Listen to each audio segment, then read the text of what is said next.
মাই তার সন্তানের ভালো চান। এই ভালো চাওয়া থেকে মায়েরা নানা ব্রত পালন করে থাকে। লোটন ষষ্ঠী বা লুণ্ঠন ষষ্ঠী সেই ব্রতের মধ্যে অন্যতম। এই ব্রত পালনের মাধ্যমে মায়েরা নিজেদের সন্তানের দীর্ঘ জীবনের প্রার্থনা করে থাকেন। শ্রাবণ মাসের শুক্লা ষষ্ঠী তিথিতে দেবী লুণ্ঠন ষষ্ঠী পূজিত হন। আগামী 30শে জুলাই 2025 বুধবার লুণ্ঠন ষষ্ঠী ব্রত পালন করা হবে।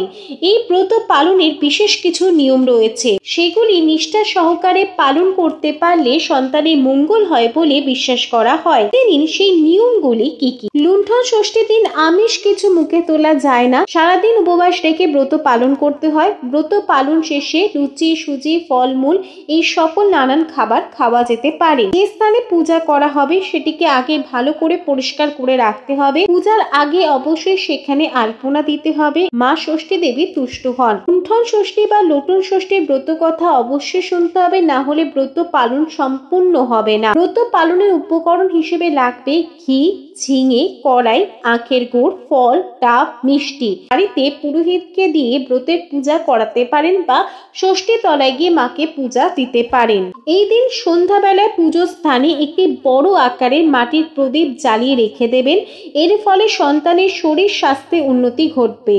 খেয়াল রাখতে হবে প্রদীপটি যেন চট করে নিভে না যায়। ব্রত পালন শেষে ষষ্ঠীকে নিবেদন করা ভোগ সকলের মধ্যে ভাগ করে দিতে হবে। হলুদ রঙের পোশাক পরে লুণ্ঠন ষষ্ঠীর ব্রত পালন করলে বিশেষ ফল লাভ করা যায় বলে মায়েদের বিশ্বাস।